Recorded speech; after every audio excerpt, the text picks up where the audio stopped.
All right, Joshua, I have a great topic today, and it's from a great theologian that you and I are both fans of, John Wick. Of course, And so it says, how you do anything is how you do everything. And you and I have both watched the franchise of John Wick over the years. Keanu doesn't say many words. No, he does not. But these were in chapter 4, and it kind of stuck with me. I'm sure this is said much better, more powerful in the Bible somewhere, but I thought it'd be a good talking point because I know people, and probably even myself, that we tend to try harder on things we're interested in. Most definitely.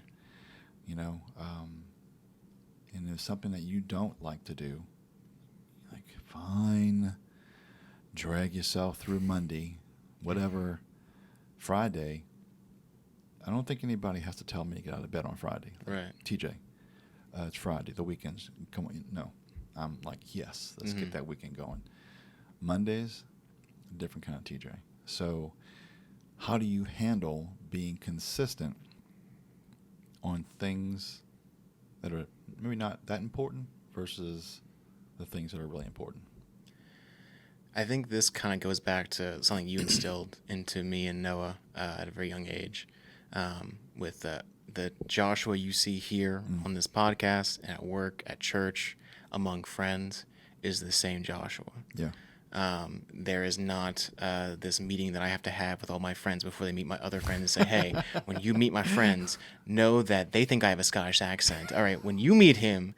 yeah, so I truly pride myself in the fact that the Joshua you get is 100% me. Yeah. And so I try to take that to the pieces of my life all around that, whether it's, finances, taking care of the house, paying bills, whatever. Sure.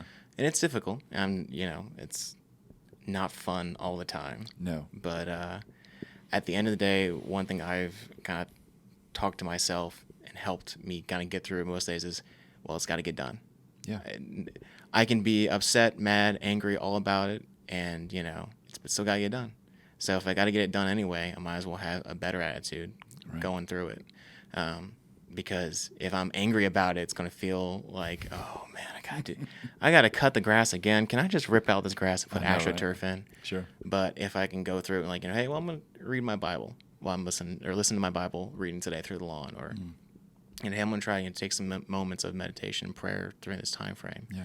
I find that if I reorient myself and try to focus on the positive aspect of that, like, okay, I cut my lawn, now my dogs can enjoy the backyard more, or I don't have to worry about, all the bugs and all that kind of stuff growing. Sure. So I found that's helped me quite a bit. Sure. There's a great sense of accomplishment when a guy does a job well done. I often think of the second minute. And when God told Adam, I want you to work and take care of the garden. Remember, we've talked about this before, that Eve was not created yet. So he's talking to Adam. He's giving Adam a command to work and care for the Garden of Eden.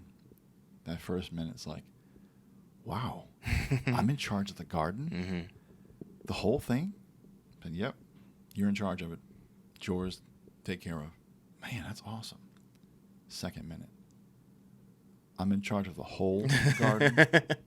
All the animals? Everything. It's that recognition of things.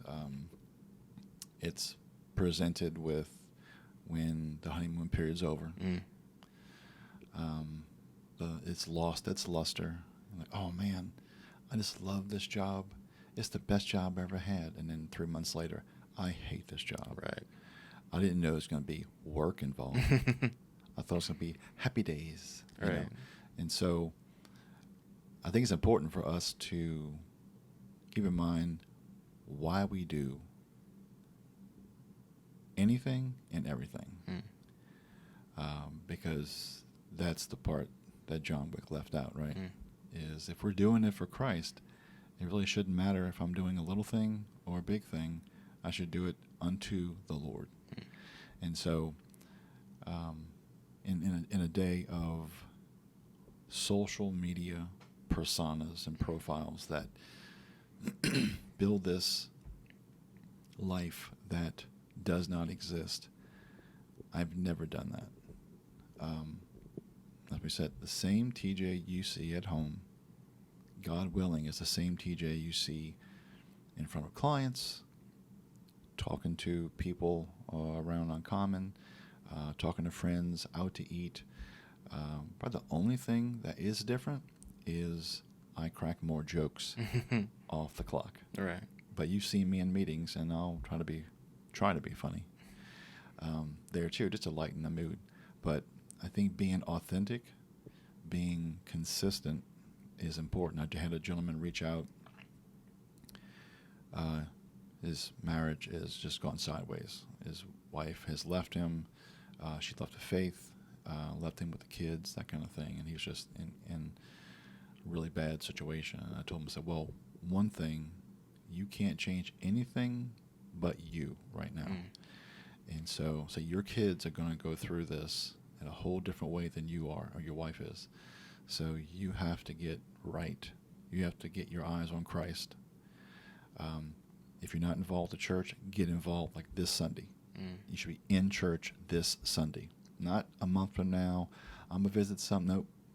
This Sunday, you go to a church. You speak to someone there. You start to get plugged in. You might meet someone that could be a mentor, accountability partner, just a person who's gone through that, And so all our things are just different. I don't think consistent is that we have to go through them. Yeah. And so some are good, some are bad. It's called cutting your teeth or paying your dues, that kind of thing.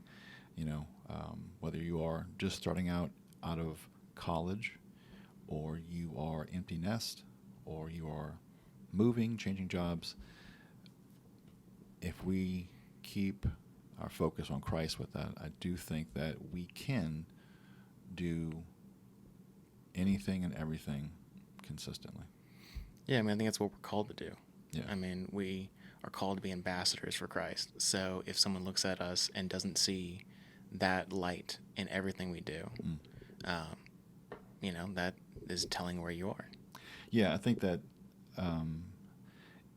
it shows to those around us a lot more than we realize. When you are fake, what did Abraham Lincoln say? Between him and Benjamin Franklin, they say everything. Right? They get quoted for every single thing. And he's like, you can fool some of the people all the time, all the people some of the time, but you can't fool all the people all the time. Right. And so you might be one way at church and another way at home, but God knows. Yeah. You might be the best worker and the worst husband. God knows. So I saw it was a interesting topic pulled from a movie that I just watched recently and thought it'd be like, hey, let's unpack that and discuss that. So if you are watching this and you'd like to comment on maybe some things that you do to help you be consistent with the little things and the big things, leave it in the comments below. And so with that being said, thanks for joining us today.